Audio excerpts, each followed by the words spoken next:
Hi everybody, I'm Dan, and I am here reacting to Everything Sucks, episode 5. The one that should have been called Banana Slug, but wasn't. I don't know why. But as you can see, it's just me this time, no Keith. It's because I'm actually watching this episode a few days after we recorded 1 through 4. The plan right now is to watch and record 6 through 10 this weekend, so that next week we can do, a Monday through Friday and finish the season. That's the main plan, unless you want me in the comments below to just do a, Monday release of our season review thoughts. If that's what you prefer, then the individual episode reviews, let me know and we'll consider that for sure. But let's talk about episode 5, which I have to say I think is the best episode since the pilot. I think it was a really nice mix of comedy, references, and actual interesting character development and, dramatic development.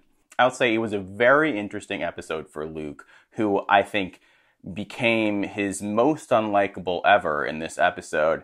And it's an interesting place for me personally because I can really relate to what he's going through here. Not specifically necessarily like the lesbian thing, but the sort of unrequited young love thing. And the stupidity that brings out, and the yearning, and then like the grasping at straws things to try to make it work. And the thing is, so I can relate to that, but it's also a thing that I am embarrassed about and, look back on negatively about myself, and wish I hadn't had that aspect of my, adolescent years. And so as much as I can relate to it, I can also see the mistakes he's making so clearly from personal experience that I'm like, oh no, I can't be on board with you. You're so stupid, but also I can't hate you because you're a realistic portrayal of someone of that age, especially of that time period. So yes, is he making mistakes? Definitely here. Is he being pushy? Is he, convincing himself that he can, everything can work out, and maybe she isn't actually a lesbian, and oh, I'm not going to fall in love with her, it's fine, and all a bunch of stupid things. He says a bunch of, sort of insensitive things or just ignorant things throughout this episode that are just like, ugh, but I do appreciate that they are willing to go there with their main character. And the question is how it will be handled going forward throughout the rest of the season. Because, yeah, as much as I wasn't really on board with what he was doing a lot through the episode, it ends with that banana slug moment, which, to a certain degree, you can't help but be like, oh, this sucks for him. Like, he really does care about her and he doesn't get it, and that's a sucky situation to be in. So it'll be an interesting balance seeing how they handle that going forward. I will say, Kate, if you don't want the boy to fall in love with you, do not sing the song and play the piano. I know you didn't want to. You should have stuck to your guns. There's nothing that's going to get to a boy's heart faster than that, I'll say.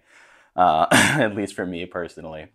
Elsewhere, we have another silly boy in love, and that's the principal and him sort of pining after Luke's mom, which I think was really sad and really adorable. And I think the Kate Rocket Man section was just really, really sad. And I'm glad things seem to be working out for that sweet little couple, even if it's not going to work out for the kids.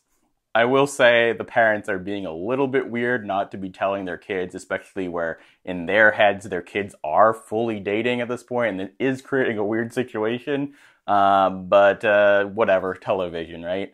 The other big things happening in this episode were the casting sessions for the movie. We have especially a big scene for Tyler here as he does his sort of infomercial impression, which I actually found pretty endearing and funny. I think he did a pretty good job here. And I think all the other monologues and all the references to those old movies and things I thought that was a great little sequence.